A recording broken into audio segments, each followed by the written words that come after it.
아침에 눈이 자주 붓습니까? 소변 거품이 예전보다 오래 남아 불안했던 적이 있으십니까? 많은 분이 그저 나이 탓이라고 넘기지만 사실 더 무서운 것은 콩팥이 아프다고 크게 소리치지 않는다는 점입니다. 더 놀라운 사실은 몸에 좋다고 믿고 함께 먹었던 두 가지 음식이 오히려 콩팥에는 부담을 키울 수 있다는 것입니다.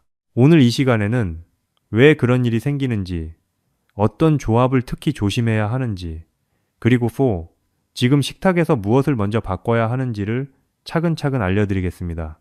그런데 대부분의 분이 가장 먼저 떠올리는 그 건강식 조합, 정말 안전할까요?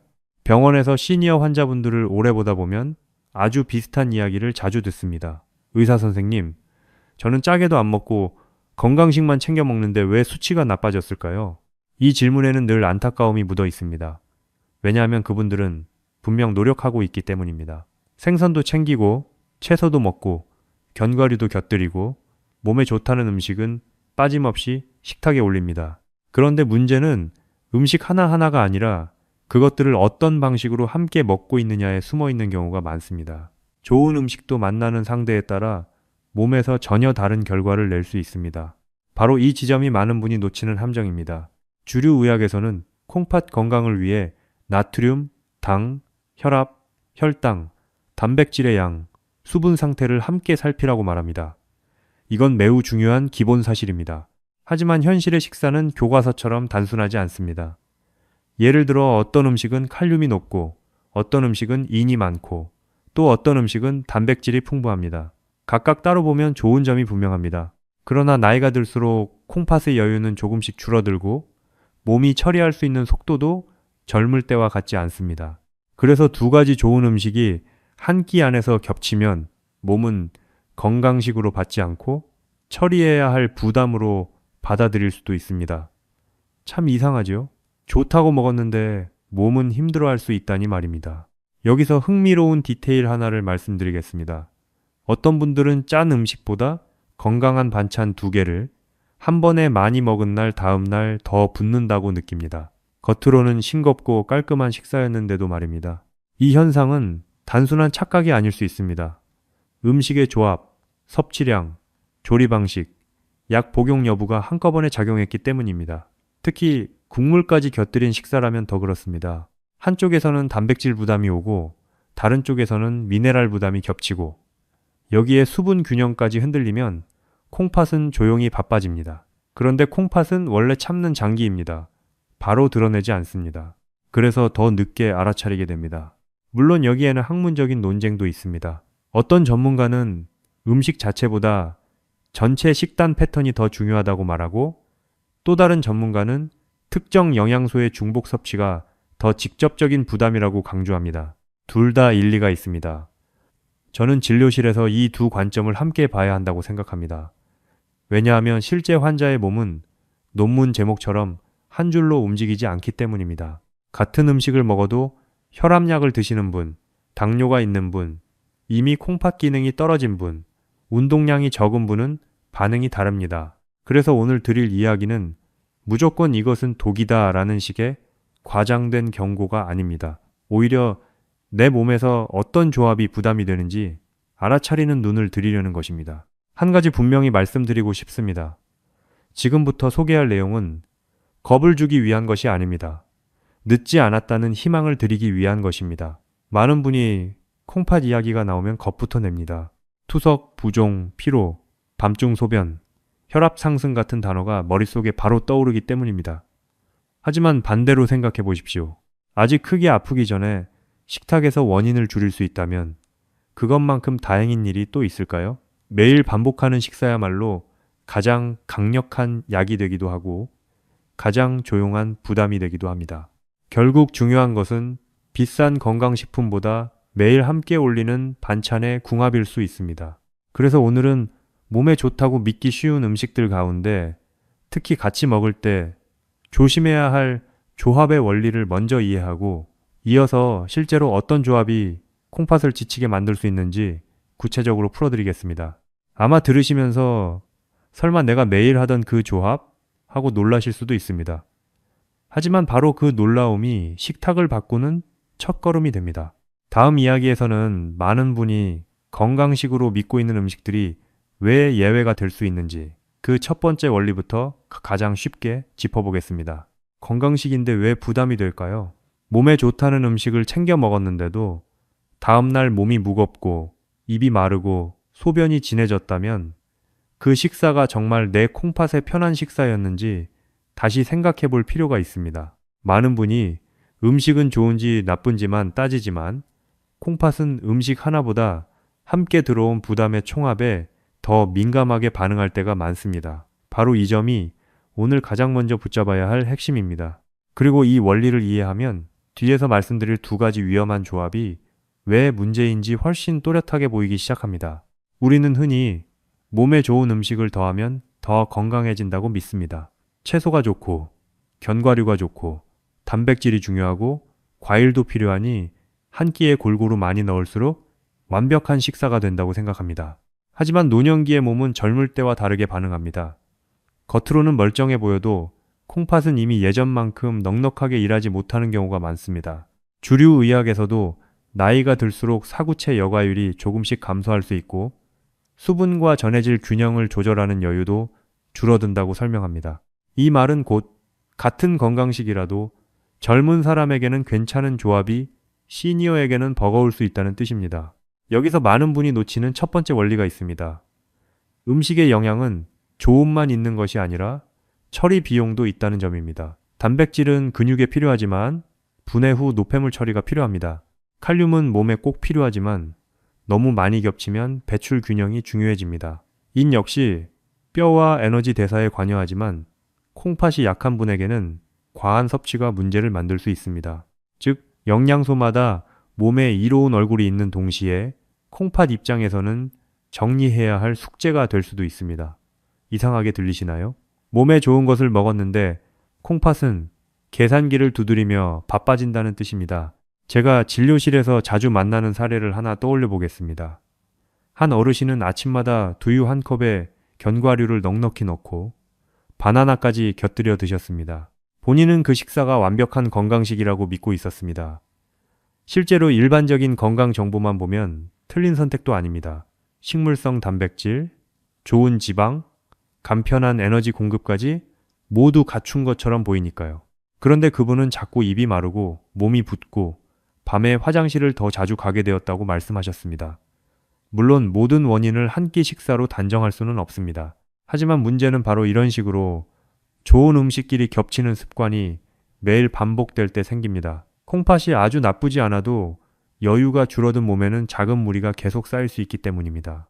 여기서 의외의 디테일 하나가 있습니다. 많은 분이 짠 음식만 조심하면 된다고 생각하지만 실제로는 싱거운 건강식이 더 교묘한 부담을 만들기도 합니다. 왜냐하면 경계심이 풀리기 때문입니다.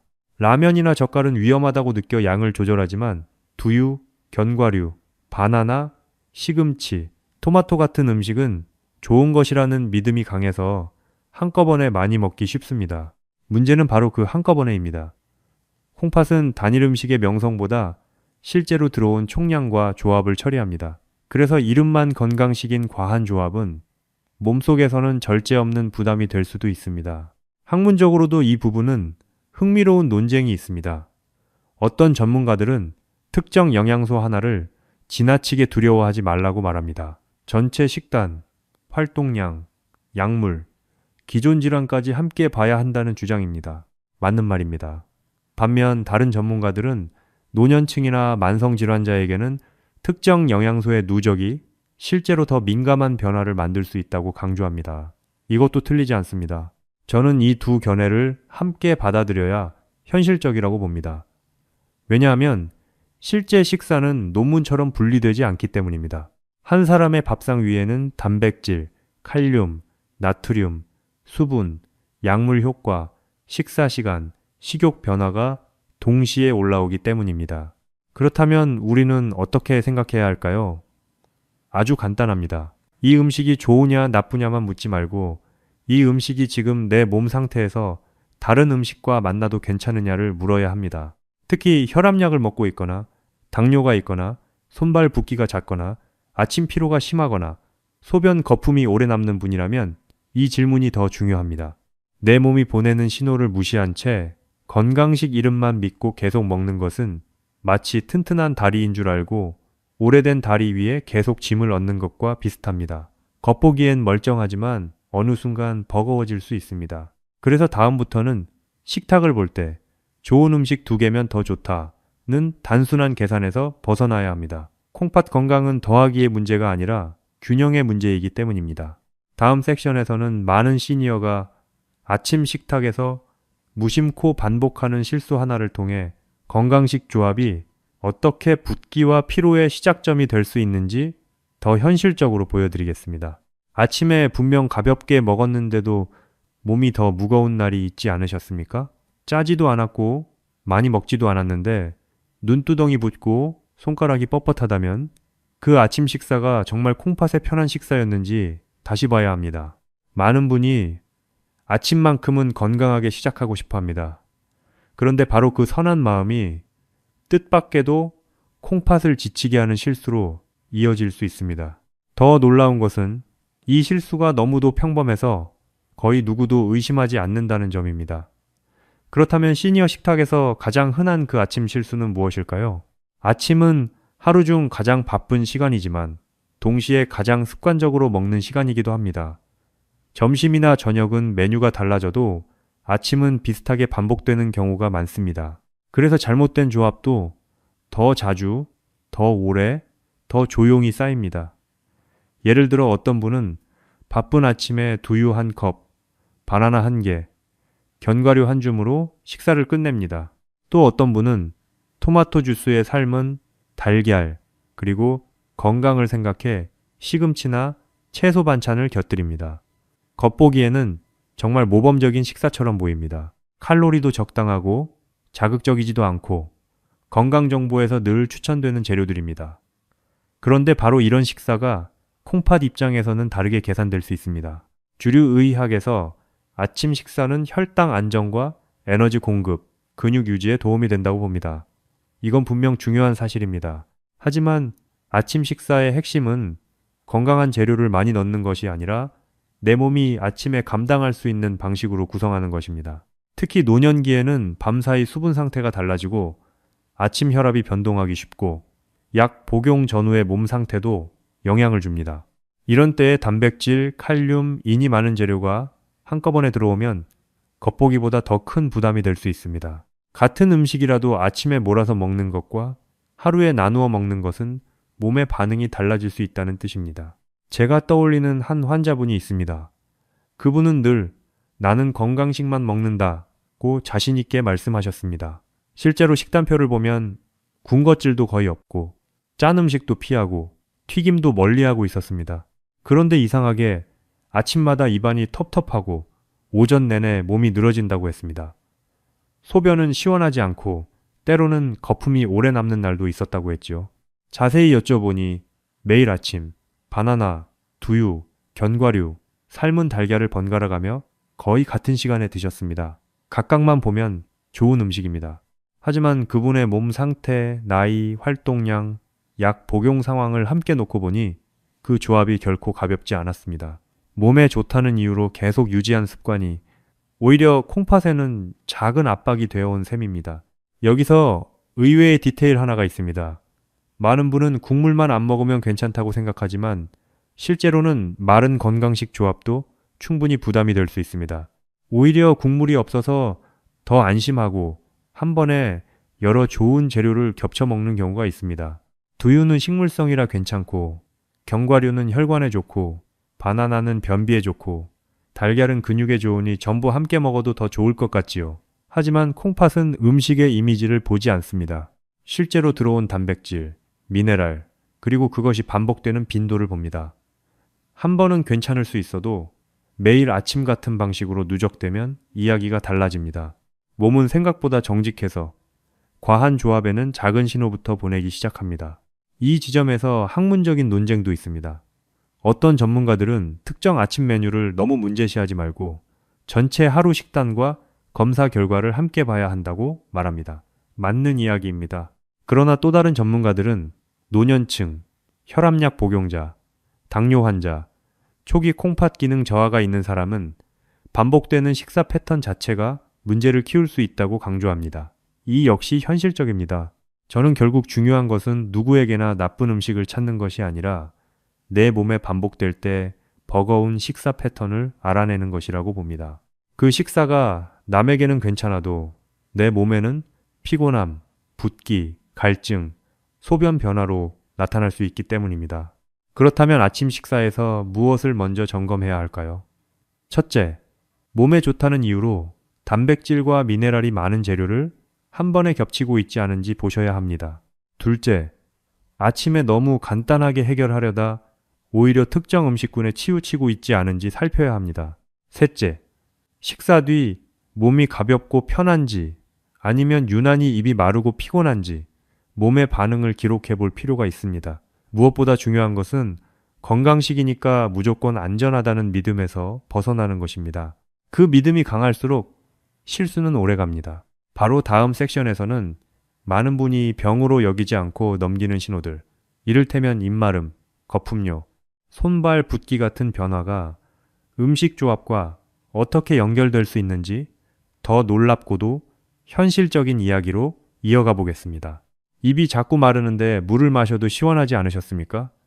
소변 거품이 금방 사라지지 않아도 그냥 피곤해서 그런가 보다 하고 넘기신 적은 없으십니까? 많은 분이 콩팥 문제는 심하게 아파야만 드러난다고 생각합니다. 하지만 콩팥은 원래 조용한 장기입니다. 큰 통증보다 먼저 아주 사소한 변화로 신호를 보내는 경우가 많습니다. 더 놀라운 것은 그 작은 신호가 우리가 매일 반복하는 음식 조합과 연결될 수 있다는 점입니다. 그렇다면 몸은 왜 그렇게 조용하고도 끈질기게 힌트를 보내는 걸까요? 가장 먼저 많이 느끼는 변화는 붓기입니다. 특히 아침에 눈두덩이 부어 있거나 반지가 빡빡하게 느껴지거나 양말 자국이 쉽게 남는다면 단순히 전날 잠을 설쳐서만은 아닐 수 있습니다. 주류 의학에서는 부종이 체액 균형, 나트륨 조절, 단백질 상태, 혈관 상태와 관련될 수 있다고 설명합니다. 여기에 콩팥의 조절 능력이 예전 같지 않다면 작은 식사 변화도 몸에 더 크게 남을 수 있습니다. 특히 건강식이라고 생각한 음식들을 한꺼번에 많이 먹은 다음 날 붓기가 두드러진다면 그것은 몸이 좋은 음식인데도 지금은 부담스럽다는 방식으로 반응하는 것일 수 있습니다. 두 번째로 흔한 신호는 입마름과 이상한 갈증입니다. 물을 마셔도 개운하지 않고 입안이 텁텁하고 자꾸 마실 것이 당긴다면 많은 분이 단순히 나이가 들어서 그렇다고 생각합니다. 물론 노화와 약물, 수면 부족도 영향을 줍니다. 하지만 어떤 날 유독 이런 느낌이 심했다면 전날 또는 당일의 식사 조합을 떠올려 보셔야 합니다. 단백질과 특정 미네랄이 많은 음식이 겹치면 몸은 내부 균형을 맞추기 위해 더 바빠집니다. 그 과정에서 갈증이 두드러질 수 있습니다. 참 이상하지요? 짜게 먹지 않았는데도 몸은 마치 무언가를 희석하고 정리하려는 듯 물을 찾게 되는 것입니다. 세 번째로 많은 분이 걱정하는 것은 소변 거품입니다. 병원에서 환자분들이 가장 자주 묻는 질문 중 하나가 바로 이것입니다. 거품이 좀 있었는데 큰일인가요? 거품 소변은 단정적으로 한 가지 원인만으로 설명할 수 없습니다. 소변 줄기의 세기, 탈수, 세제 잔여물, 일시적인 농축, 단백뇨 등 여러 가능성이 있기 때문입니다. 그래서 학문적으로도 단순히 거품만 보고 지나친 해석을 경계해야 한다는 의견이 있습니다. 맞는 말입니다. 하지만 동시에 반복적이고 오래가는 거품, 그리고 함께 나타나는 붓기나 피로가 있다면 절대 무심히 넘기면 안 된다는 점도 중요합니다. 특히 특정 식사 뒤 이런 변화가 반복된다면 음식 조합이 내 몸에 맞지 않는 힌트일 수 있습니다. 여기서 의외의 디테일 하나를 말씀드리겠습니다. 어떤 분들은 맵고 짠 음식을 먹은 날보다 오히려 건강하게 먹었다고 생각한 날 몸 신호가 더 뚜렷했다고 말합니다. 예를 들어 두유와 견과류, 바나나와 토마토, 진한 채소 반찬과 단백질 반찬을 한 끼에 몰아먹은 날입니다. 겉으로는 깨끗하고 건강한 밥상이지만 콩팥이 보기에는 처리할 항목이 갑자기 많아진 날일 수 있습니다. 그래서 다음날 눈이 붓고 입이 마르고 소변이 진하거나 거품이 오래 남을 수 있습니다. 물론 누구에게나 똑같이 나타나는 것은 아닙니다. 하지만 몸이 예민하게 반응하는 분에게는 이런 좋은 음식의 겹침이 예상 밖의 경고 신호를 만들 수 있습니다. 제가 기억하는 한 어르신은 늘 나는 국물도 안 먹고 싱겁게 먹는다고 하셨습니다. 그런데 아침마다 얼굴이 붓고 오후가 되면 유난히 피곤했습니다. 검사 수치가 아주 나쁜 정도는 아니었지만 몸은 이미 작은 경고를 보내고 있었습니다. 식사 내용을 하나씩 짚어보니 건강을 위해 좋다는 재료를 몇 끼니 겹쳐 드시는 습관이 있었습니다. 이분에게 중요한 것은 무서운 병명을 듣는 것이 아니라 몸이 이미 오래 전부터 조용히 말하고 있었다는 사실을 깨닫는 일이었습니다.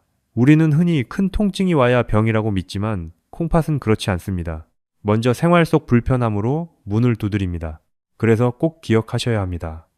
붓기, 갈증, 피로, 소변 변화는 단순히 나이 탓으로 끝낼 일이 아닐 수 있습니다. 물론 한 번의 변화로 겁먹을 필요는 없습니다.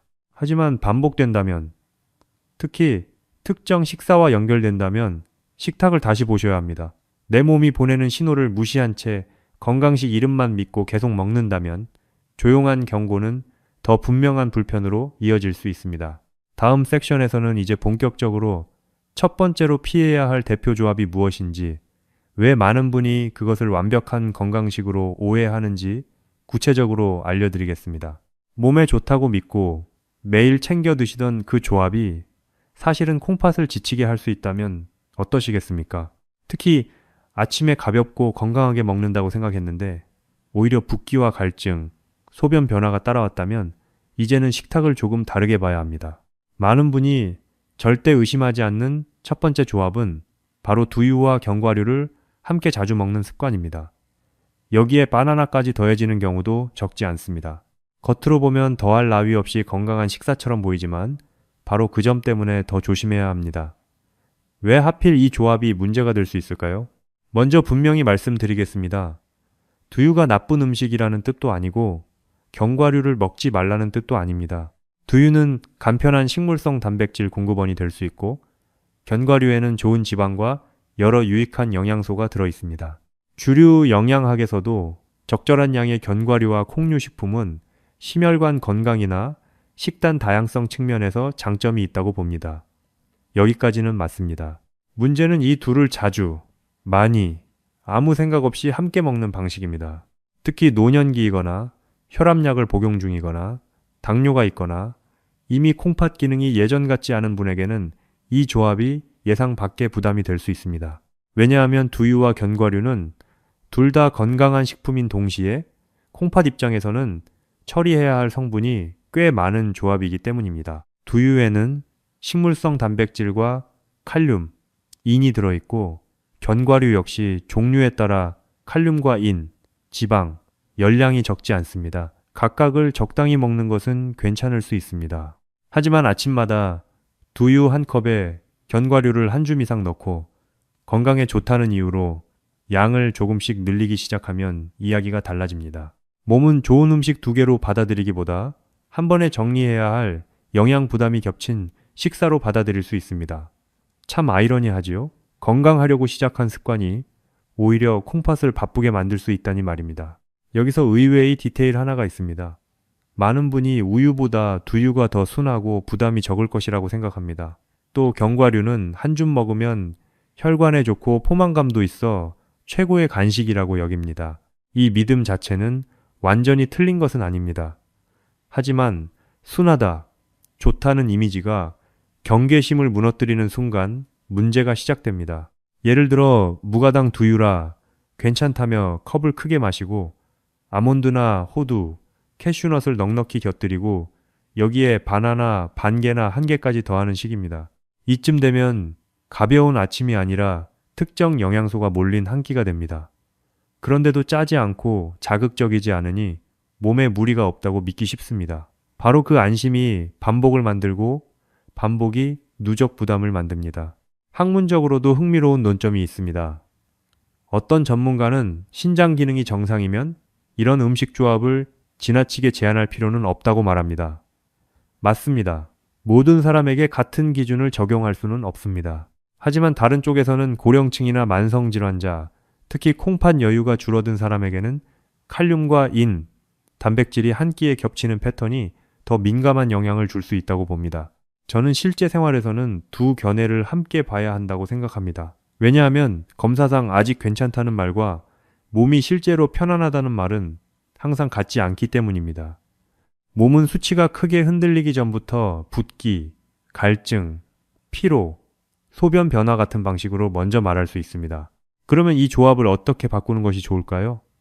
핵심은 끊는 것이 아니라 겹치지 않게 나누는 것입니다. 두유를 마신 날에는 견과류 양을 아주 소량으로 줄이거나 아예 다른 시간대로 미루는 것이 좋습니다. 견과류를 먹고 싶다면 한 줌이 아니라 작은 양으로 만족하는 훈련이 필요합니다. 그리고 두유를 아침 대용으로 마신다면 여기에 또 다른 고밀도 건강식을 겹쳐 올리는 습관을 줄여야 합니다. 무엇보다 식물성이라서 무조건 가볍다는 생각을 조심하셔야 합니다. 식물성이냐 동물성이냐보다 내 몸이 한 번에 얼마나 편안하게 처리할 수 있느냐가 더 중요합니다. 혹시 지금도 아침마다 두유와 견과류를 함께 드시고 계십니까? 드신 뒤 몸이 편안한지, 입이 마르지는 않는지, 붓기가 더 심하지는 않은지, 소변이 평소와 다른지 한 번만 더 살펴보십시오. 정답은 광고가 아니라 몸이 말해줍니다.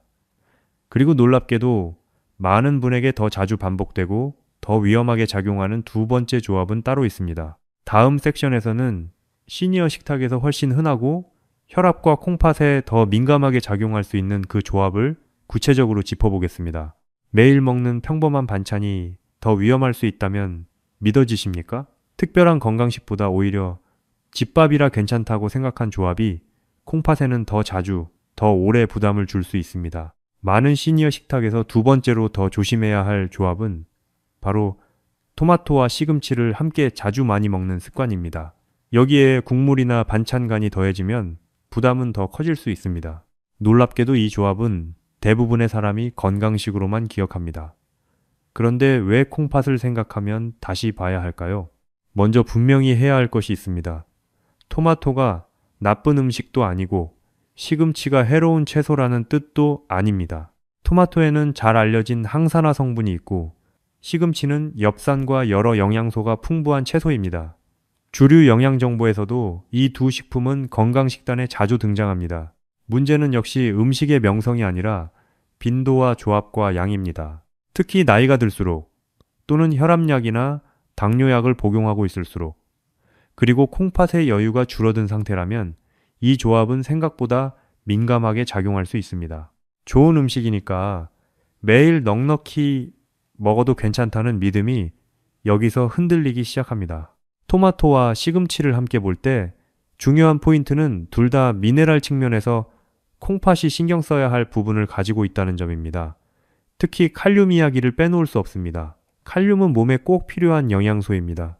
근육과 신경, 심장 리듬에도 관여하니 무조건 나쁘다고 할 수 없습니다. 하지만 콩팥 기능이 떨어졌거나 관련 약을 복용 중인 분에게는 과도한 칼륨 섭취가 민감한 문제가 될 수 있습니다. 토마토를 생으로 먹고 시금치를 나물로 먹고 여기에 채소 주스나 국물까지 더해지는 식사가 반복되면 몸은 겉보기에 깔끔한 식사와 다르게 반응할 수 있습니다. 참 아이러니하지요? 붉고 푸른 건강 채소의 조합이 누군가에게는 부담이 될 수 있다는 사실 말입니다. 제가 예전에 만난 한 어르신은 혈압 관리에 신경을 많이 쓰셨습니다. 그래서 아침에는 토마토를 꼭 드셨고 점심이나 저녁에는 시금치나물을 자주 올리셨습니다. 간도 세지 않게 조절했고 본인은 아주 모범적인 식사를 하고 있다고 생각하셨습니다. 그런데도 이상하게 몸이 처지고 어떤 날은 손끝이 무겁고 밤중 소변도 더 잦아졌다고 하셨습니다. 물론 이런 변화가 전적으로 토마토와 시금치 때문이라고 단정할 수는 없습니다. 하지만 식사 패턴을 들여다보면 건강에 좋다는 채소들을 여러 형태로 반복하면서 실제로는 특정 영양 부담이 누적되고 있던 경우가 적지 않습니다. 사람들은 보통 고기나 젓갈을 의심하지 채소 조합은 거의 의심하지 않습니다. 바로 그 무심함이 오래가는 부담을 만들 수 있습니다. 여기서 예상 밖의 디테일 하나가 있습니다. 시금치는 데치면 괜찮다고 알고 계신 분이 많습니다. 맞습니다. 데치는 과정이 일부 성분을 줄이는데 도움이 될 수 있습니다. 그러나 그것이 얼마든지 자주 먹어도 괜찮다는 뜻은 아닙니다. 또 토마토도 생으로 먹는 것보다 익혀 먹는 것이 좋다는 정보가 널리 알려져 있습니다. 이 역시 특정 성분 활용 측면에서는 의미가 있습니다. 하지만 콩팥을 생각할 때는 이 음식이 슈퍼푸드인가 보다 지금 내 몸에 반복될 때 얼마나 편안한가가 더 중요합니다. 건강 정보가 늘 맞지 않는 것이 아니라 내 몸 상태를 빼고 적용하면 절반만 맞는 정보가 되는 것입니다. 학문적으로도 이 부분은 늘 논쟁이 있습니다. 어떤 전문가는 정상적인 신장 기능을 가진 사람에게 채소 섭취를 지나치게 제한하는 것은 오히려 바람직하지 않다고 말합니다. 맞는 지적입니다. 반대로 다른 전문가들은 고령자나 만성질환자, 특히 약물 복용 중인 사람은 채소도 종류와 양, 조합을 더 세심하게 봐야 한다고 말합니다. 이건 역시 현실적입니다. 저는 이 논쟁에서 중요한 질문이 하나라고 생각합니다. 내 몸은 지금 이 조합을 편안하게 처리하고 있는가? 건강 정보는 평균을 말하지만 몸의 신호는 나에게만 해당하는 진실을 말해주기 때문입니다. 그렇다면 어떻게 바꾸면 좋을까요? 토마토와 시금치를 무조건 금지할 필요는 없습니다. 핵심은 한 끼에 겹쳐 자주 많이 먹는 패턴을 줄이고 다른 채소와 번갈아 사용하는 것입니다.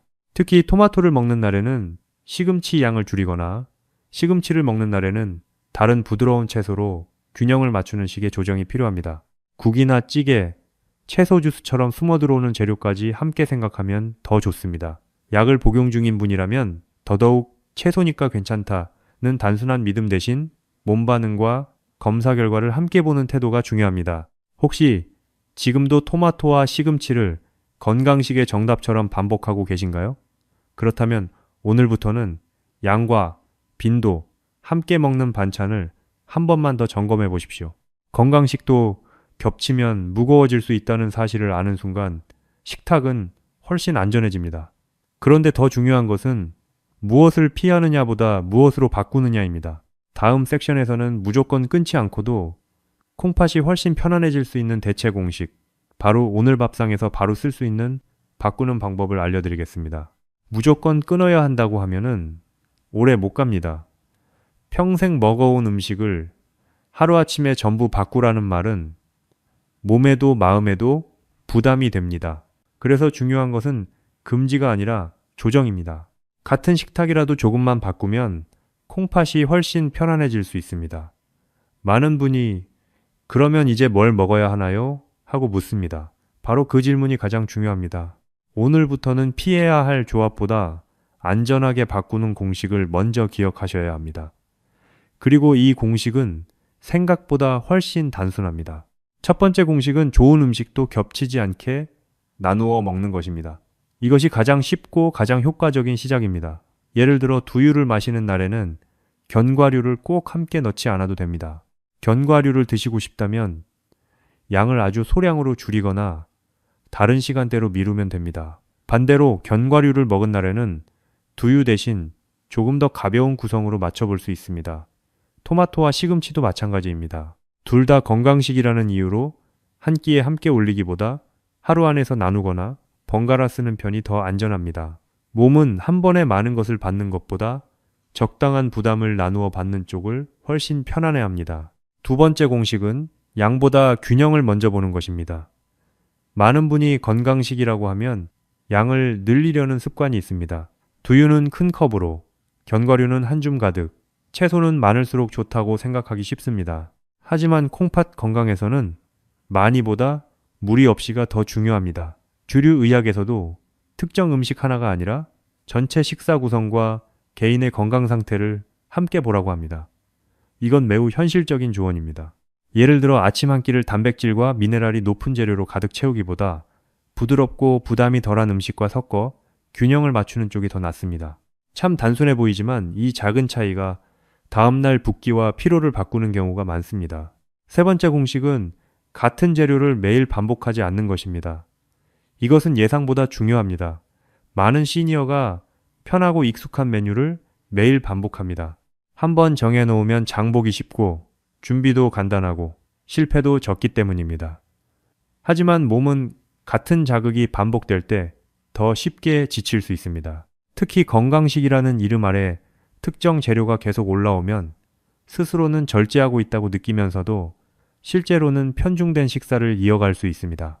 의외로 이것이 가장 흔한 실수입니다. 그래서 오늘 드린 두 가지 조합이 떠오른다면 먼저 이 음식을 끊을까 보다 내가 얼마나 자주 반복하고 있지 물어보는 것이 더 현명합니다. 여기서 흥미로운 디테일 하나를 말씀드리겠습니다. 어떤 분들은 식사를 줄이면 해결된다고 생각합니다. 하지만 양만 줄이는 것이 답이 아닐 때도 많습니다. 예를 들어 두유 양을 조금 줄였는데도 그 안에 견과류를 듬뿍 넣고 바나나까지 곁들이면 여전히 부담이 겹칠 수 있습니다. 반대로 양이 조금 있어도 겹치는 구성을 피하면 몸이 더 편안할 수 있습니다. 즉, 콩팥은 단순히 칼로리만 보는 것이 아니라 어떤 성분이 어떻게 겹쳤는지에도 반응한다는 뜻입니다. 이것이 바로 많은 분이 놓치는 부분입니다. 덜 먹는 것보다 덜 겹치게 먹는 것이 먼저일 수 있습니다. 학문적으로도 이런 접근은 꽤 설득력이 있습니다. 어떤 전문가는 특정 음식 제한보다 식사 패턴의 조정이 더 오래가는 변화를 만든다고 보고, 또 다른 전문가는 영양소 밀도가 높은 식품은 고령층에서 빈도 조절이 핵심이라고 강조합니다. 두 견해는 사실 크게 다르지 않습니다. 결론은 하나입니다. 몸이 불편해지는 조합을 억지로 고집하지 말고 지속 가능한 방식으로 나누고 바꾸라는 것입니다. 저는 진료실에서 언제나 평생 지킬 수 있는 변화만이 진짜 변화라고 말씀드립니다. 하루 이틀 참는 식단은 오래 못 갑니다. 그러나 부담되는 조합만 살짝 피하는 식탁은 훨씬 오래 지속됩니다. 그렇다면 실제로 어떤 방식이 쉬울까요? 아침에는 한 번에 너무 많은 건강 재료를 몰아넣지 말고 단순하고 부드럽게 시작하십시오. 채소는 종류를 바꾸어가며 드시고 식물성 단백질과 견과류를 같은 끼니에 습관적으로 묵지 마십시오. 토마토와 시금치처럼 많이 알려진 건강식도 늘 함께 올리지 말고 번갈아 쓰는 것이 좋습니다. 몸이 보내는 반응도 꼭 보셔야 합니다. 식사 뒤 유난히 갈증이 심한지, 몸이 붓는지, 피로가 늘어나는지 살피는 것만으로도 큰 단서를 얻을 수 있습니다. 정답은 화려한 건강 정보보다 식후에 내 몸이 더 정확하게 알려주는 경우가 많습니다. 결국 콩팥을 지키는 식사는 특별한 비법이 아니라 겹치지 않게, 과하지 않게, 반복하지 않게 라는 세 가지 원칙으로 정리됩니다. 그런데 많은 분이 여기서 한 가지를 더 오해합니다. 그럼 물만 많이 마시면 괜찮지 않을까? 하는 생각입니다. 바로 다음 섹션에서는 많은 분이 믿고 있는 이 생각이 왜 절반만 맞는지, 물보다 더 중요한 식사 리듬의 비밀을 이어서 말씀드리겠습니다. 물을 많이 마시면 다 해결될까요? 콩팥을 걱정하는 분들 가운데 가장 자주 하는 말이 바로 이것입니다. 물을 많이 마시고 있는데도 왜 붓고 피곤할까요? 사실 물은 중요합니다. 하지만 더 놀라운 진실은 물을 챙기는 것만으로는 식사에 부담을 지울 수 없다는 점입니다. 오히려 어떤 분은 물을 많이 마신다는 안도감 때문에 음식 조합을 더 대충 보기도 합니다. 바로 여기서 실수가 시작됩니다. 콩팥이 편안해지는 핵심은 단순히 물의 양이 아니라 언제, 무엇과 함께 어떤 리듬으로 먹고 마시느냐에 있습니다. 주류 의학에서도 수분은 신장 건강에 중요한 요소로 봅니다. 탈수는 몸에 부담을 주고 적절한 수분 섭취는 여러 대사 과정에 도움이 됩니다. 이것은 분명한 사실입니다. 하지만 많이 마시면 무조건 좋다는 식의 단순한 믿음은 위험할 수 있습니다. 특히 노년기에는 갈증 감각이 둔해질 수 있고 심장이나 혈압 상태, 복용량, 활동량에 따라 적절한 수분량이 달라집니다. 무엇보다 콩팥이 힘들어하는 것은 물이 부족한 상황만이 아닙니다. 이미 부담이 큰 음식 조합이 반복되고 있다면 물을 더 마시는 것으로 그 부담을 완전히 지울 수는 없습니다. 참 이상하지요? 물은 분명 필요하지만 물이 모든 실수를 덮어주는 지우개는 아니라는 것입니다. 많은 분이 이렇게 생각합니다. 두유와 견과류를 좀 같이 먹어도 물을 많이 마시면 괜찮지 않을까? 혹은 토마토와 시금치를 자주 먹어도 짜지만 않으면 문제없지 않을까? 하지만 몸은 그렇게 단순하게 움직이지 않습니다. 콩팥은 들어온 영양 성분과 미네랄, 수분 상태, 약물 작용을 한꺼번에 맞추어가며 일합니다. 그래서 음식 조합 자체가 부담스러운 날에는 물을 더 마셨다고 해서 몸이 곧바로 편안해지는 것이 아닙니다. 오히려 늦은 시간까지 많은 물을 마시면 밤중 소변이 늘고 수면이 깨져 다음날 피로와 붓기를 더 느끼는 분도 있습니다. 이것이 바로 물 문제를 양으로만 접근하면 안 되는 이유입니다. 여기서 예상 밖의 디테일 하나를 말씀드리겠습니다. 어떤 시니어는 저녁 식사 때 건강식을 챙기며 물도 한꺼번에 많이 마십니다. 낮에는 바빠서 못 마셨으니 저녁에 보충해야 한다고 생각하는 것이지요. 그런데 이런 방식은 몸에 그리 친절하지 않을 수 있습니다. 저녁 늦게 많은 수분과 부담되는 식사가 함께 들어오면 몸은 밤새 정리 작업을 해야 합니다. 그 결과 새벽에 화장실을 자주 가고 깊은 잠을 못 자고 아침에 더 붓고 피곤해질 수 있습니다. 문제는 물 자체가 아니라 리듬입니다. 낮 동안 고르게 나누어 마실 물을 늦은 시간에 몰아서 해결하려는 습관, 그리고 그와 동시에 부담되는 음식 조합까지 겹치는 습관이 콩팥과 수면 모두를 괴롭힐 수 있습니다. 제가 진료실에서 자주 드리는 질문이 있습니다. 물을 얼마나 마시십니까? 보다 먼저 하루 중 언제 몰아서 마시십니까? 를 묻습니다. 이 질문에 많은 분이 잠시 멈춥니다. 왜냐하면 본인은 충분히 노력했다고 생각했지만 실제로는 패턴이 문제였다는 사실을 그때 처음 떠올리기 때문입니다. 어떤 분은 아침엔 거의 안 마시고 저녁 식사 후에만 집중적으로 드십니다. 또 어떤 분은 짠 음식은 피하면서도 건강식 조합을 먹은 뒤 갈증이 나서 늦게까지 물을 계속 마십니다. 이 경우 갈증의 원인을 식사 조합에서 찾지 않고 물만 보충하려 하기 때문에 문제가 해결되지 않고 반복될 수 있습니다. 몸은 계속 같은 신호를 보내는데 우리는 물컵만 더 채우고 있는 셈입니다. 학문적으로도 물 섭취는 늘 조심스럽게 접근해야 하는 주제입니다. 어떤 전문가는 대부분의 사람에게 충분한 수분 섭취가 중요하다고 강조합니다. 맞는 말입니다. 그러나 또 다른 전문가들은 만성질환자나 고령층에게는 개인별 상태를 무시한 과도한 수분 권장이 오히려 문제를 만들 수 있다고 말합니다. 이 역시 현실적입니다. 그래서 저는 많이 마실수록 좋다보다 고르게 몸 상태에 맞게 부담되는 식사와 겹치지 않게 라는 원칙이 훨씬 안전하다고 봅니다. 물은 콩팥을 돕는 조력자일 수 있지만 식탁의 실수를 대신 책임져주는 해결사는 아닙니다. 그렇다면 어떻게 해야 할까요? 첫째, 수분은 하루 동안 고르게 나누어 드시는 것이 좋습니다. 둘째, 저녁 늦게 몰아서 마시는 습관은 가능하면 줄이는 편이 낫습니다. 셋째, 물을 많이 마셨는데도 갈증, 붓기, 피로가 반복된다면 수분량만 볼 것이 아니라 그날의 식사 조합을 함께 돌아봐야 합니다. 넷째, 부담이 되는 건강식 조합을 먹고도 물 마셨으니 괜찮다고 스스로 안심하지 않는 태도가 중요합니다. 결국 콩팥을 편안하게 만드는 것은 물의 양 하나가 아니라 음식과 수분의 리듬을 함께 정돈하는 생활 방식입니다. 혹시 지금도 늦은 저녁에 건강식과 물을 한꺼번에 몰아서 챙기고 계신가요? 그렇다면 오늘부터는 양보다 순서와 시간을 먼저 바꿔보십시오. 몸의 반응이 꽤 다르게 느껴질 수 있습니다. 그리고 여기서 더 중요한 분들이 있습니다. 바로 혈압약이나 당뇨약을 드시는 분들입니다. 다음 섹션에서는 이런 약을 복용하는 분들에게 음식 조합이 왜 훨씬 더 민감한 문제가 되는지 꼭 알아야 할 포인트를 이어서 말씀드리겠습니다. 약을 잘 챙겨 먹고 있는데도 몸이 자꾸 붓고 피곤하십니까? 혈압약이나 당뇨약을 먹고 있으니 식사는 웬만하면 괜찮을 거라고 믿고 계시지는 않으십니까? 사실 여기서 많은 분이 가장 큰 오해를 합니다.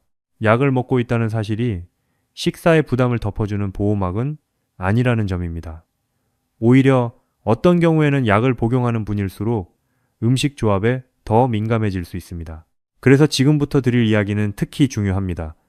평범한 건강식이라도 약과 몸 상태가 만나면 전혀 다른 결과가 생길 수 있기 때문입니다. 주류 의학에서는 혈압, 혈당, 심장 상태, 콩팥 기능이 서로 긴밀하게 연결되어 있다고 봅니다. 이건 매우 중요한 기본 사실입니다. 혈압약을 드시는 분들 중에는 몸의 수분과 전해질 균형에 영향을 받는 경우가 있고, 당뇨약을 드시는 분들 역시 식사 패턴과 탈수 상태, 신장 상태를 함께 고려해야 하는 상황이 생길 수 있습니다. 약은 몸을 돕기 위해 쓰는 것이지만 그 효과가 잘 작동하려면 식사도 그 방향에 맞게 움직여 주어야 합니다. 그런데 현실에서는 많은 분이 약이 있으니 괜찮겠지 하고 식사 조합까지는 깊게 보지 않습니다. 바로 이 안심이 문제를 오래 끌고 가게 만듭니다. 예를 들어 혈압약을 복용하는 어르신이 토마토와 시금치를 자주 넉넉히 드시고 여기에 채소 위주의 건강식을 반복한다고 가정해 보겠습니다. 일반적인 건강 정보만 보면 참 모범적인 생활 같습니다. 하지만 몸 상태와 약의 종류, 콩팥의 여유에 따라 어떤 분에게는 이 조합이 예상보다 부담이 될 수 있습니다. 또 두유와 견과류를 아침마다 챙기는 분도 마찬가지입니다. 식물성이라 안심하고 약을 먹고 있으니 더 괜찮다고 느끼기 쉽습니다. 그러나 몸은 약 따로, 음식 따로 계산하지 않습니다. 실제로는 모두 한꺼번에 받아들여 균형을 맞추려 애씁니다. 참 묘하지요? 건강을 위해 하는 행동이 각각은 옳아 보여도 서로 만나면 복잡한 숙제가 될 수 있다는 점이 말입니다. 제가 기억하는 한 환자분은 혈압약을 꾸준히 드시고 계셨고 건강을 위해 과일과 채소, 두유를 매우 성실하게 챙겨 드셨습니다. 그런데 이상하게 오후만 되면 힘이 빠지고 어떤 날은 가슴이 두근거리는 느낌도 있다고 하셨습니다.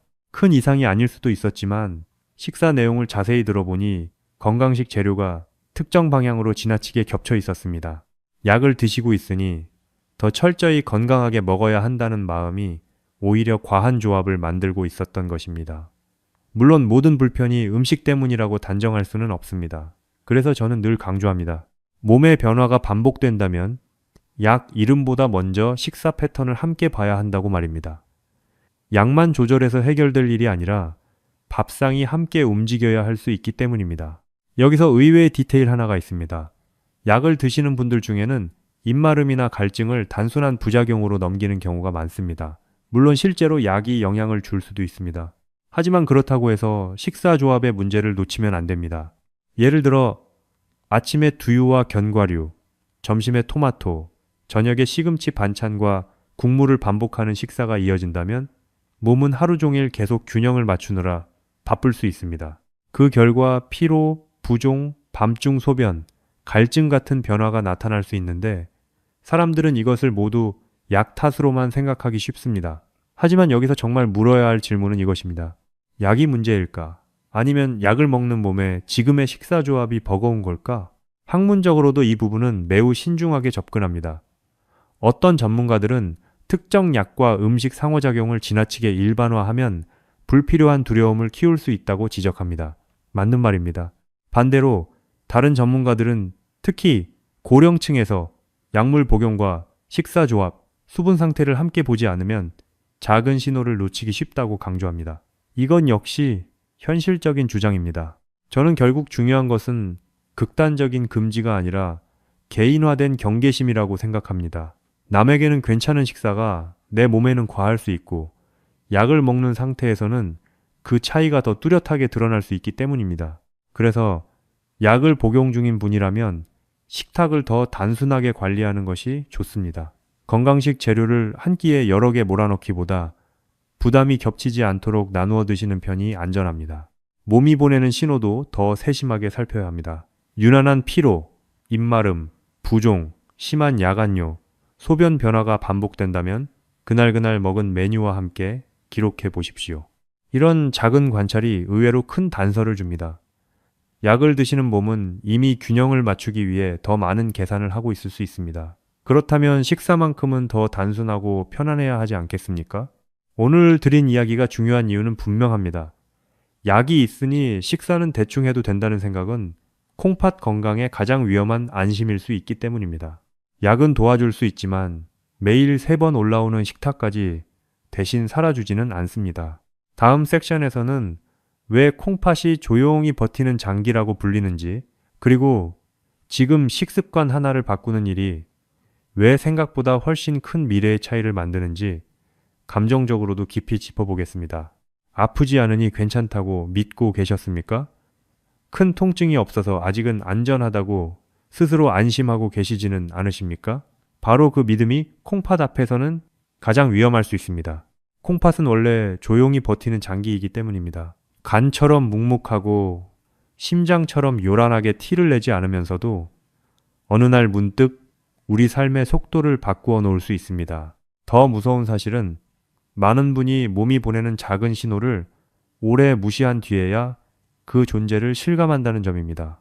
그래서 지금부터는 음식 조합 이야기를 넘어 왜 이 작은 식탁 습관이 미래를 바꿀 수 있는지 더 깊이 말씀드리고 싶습니다.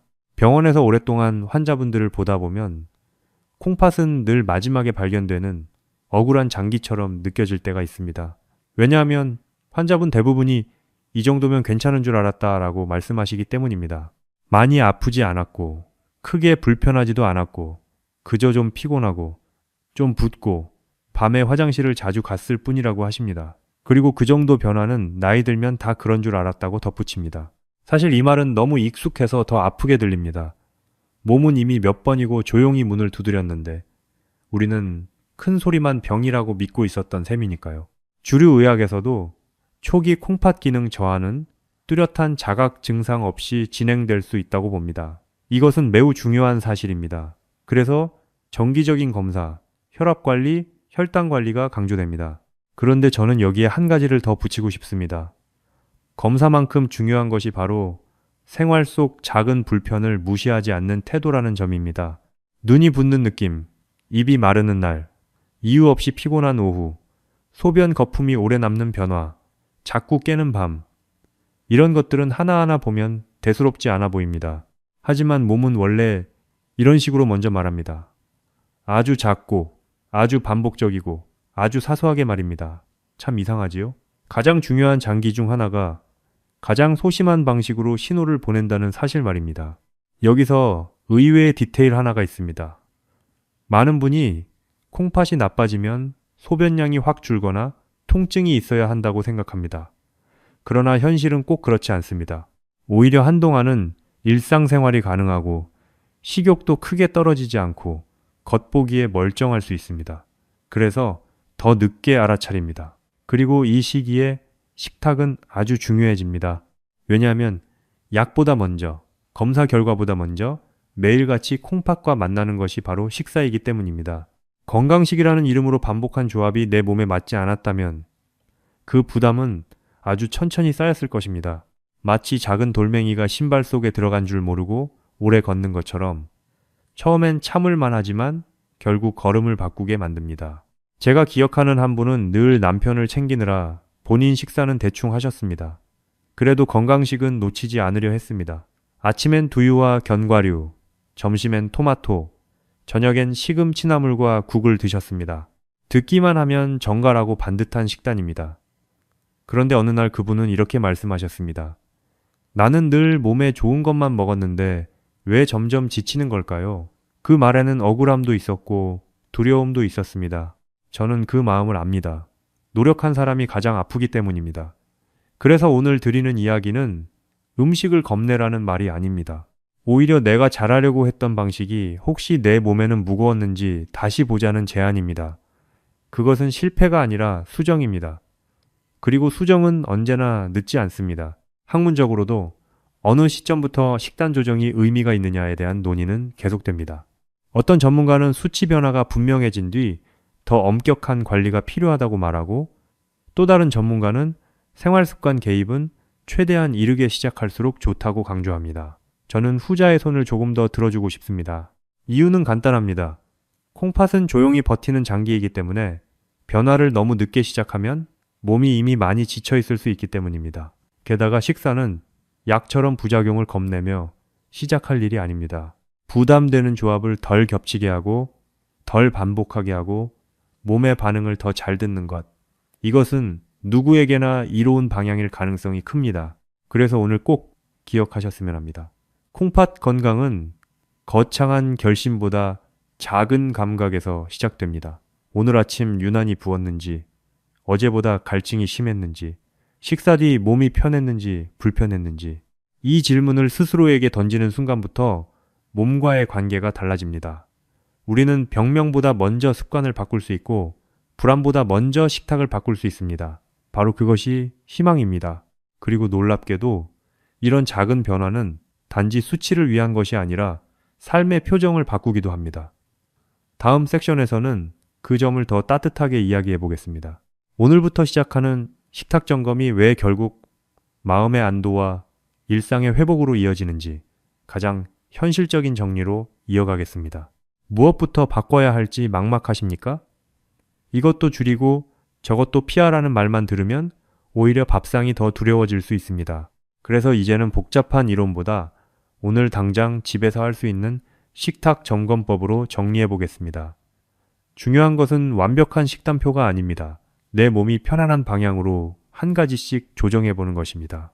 그리고 놀랍게도 이런 단순한 점검만으로도 많은 분이 왜 진작 몰랐을까 하는 변화를 느끼곤 합니다.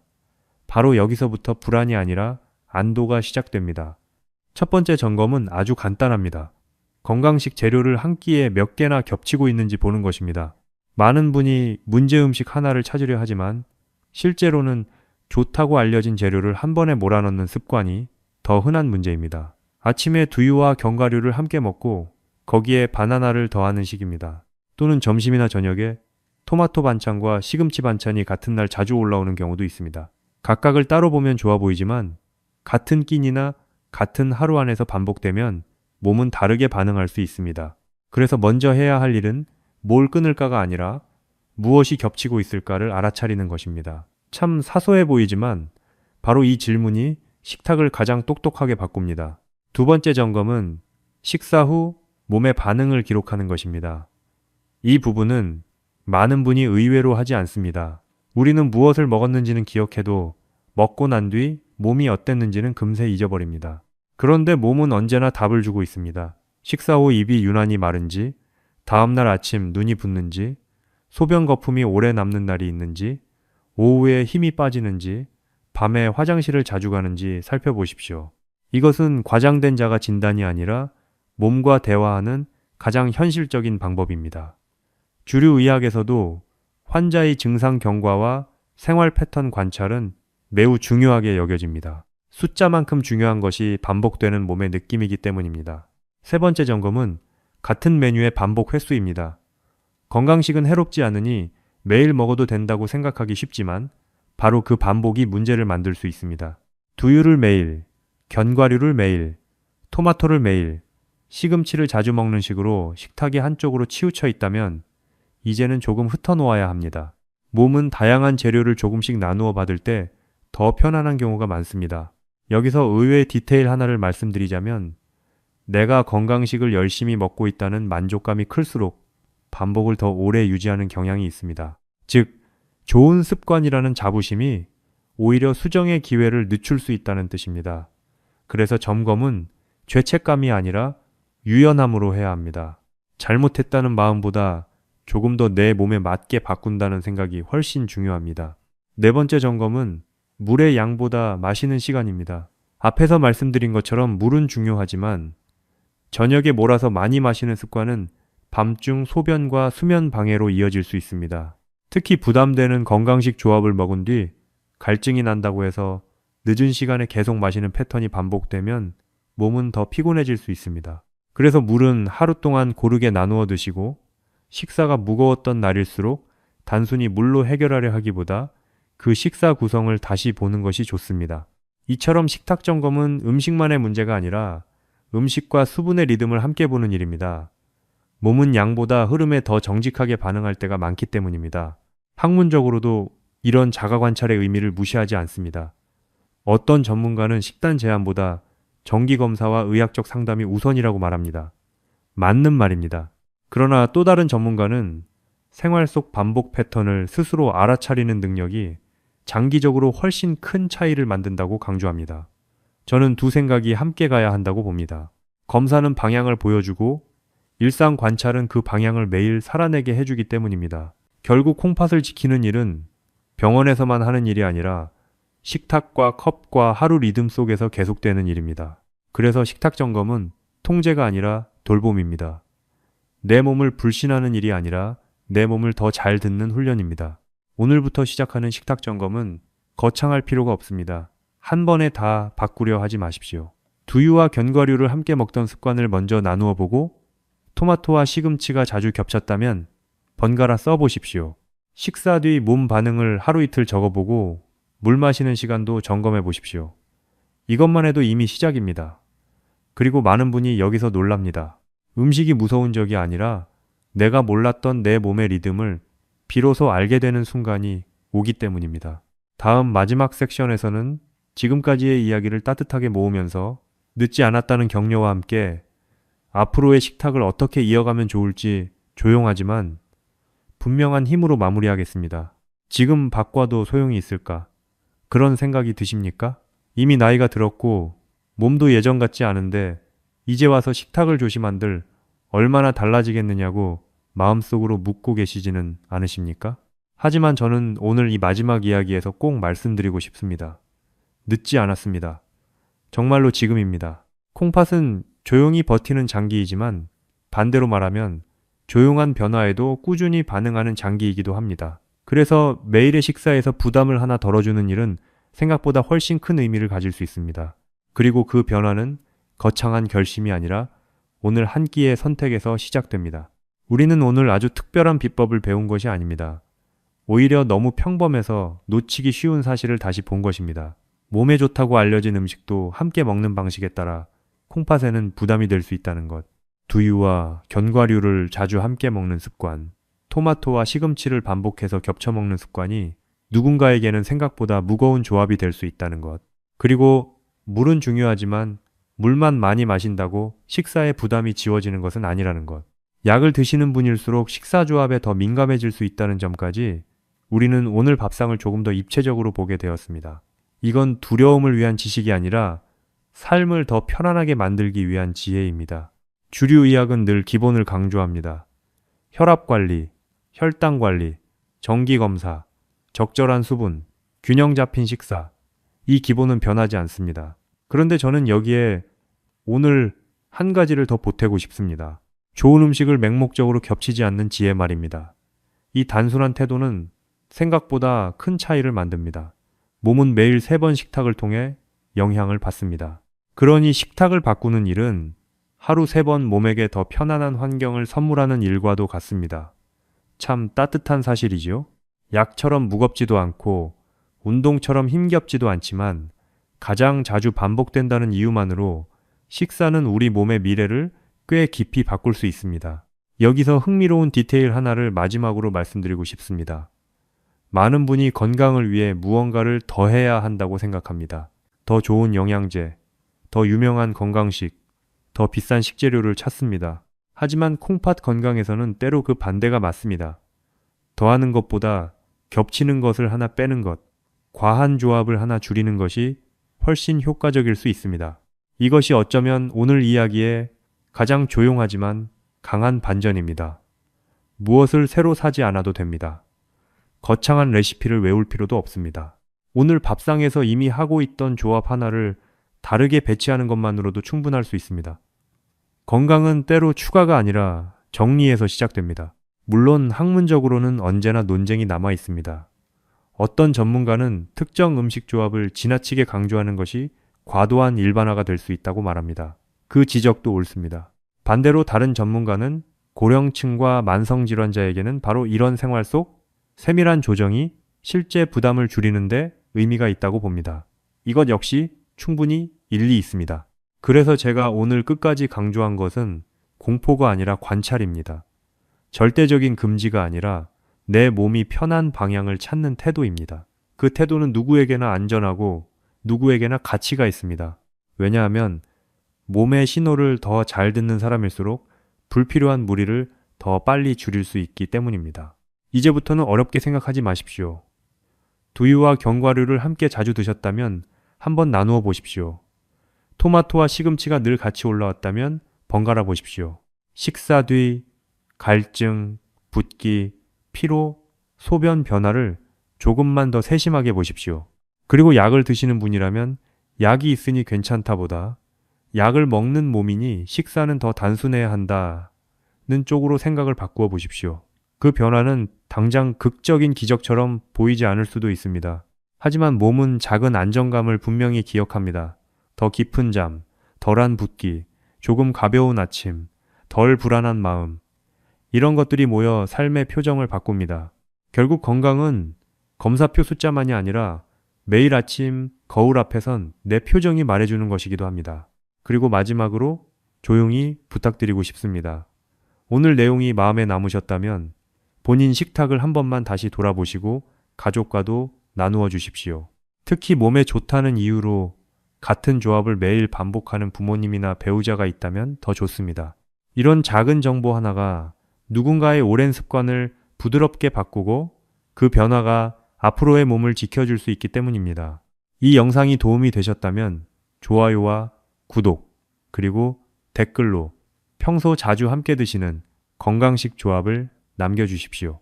여러분의 경험이 또 다른 누군가에게 큰 힌트가 될 수 있습니다. 늘 기억하십시오. 콩팥은 조용하지만 당신의 선택은 결코 작지 않습니다.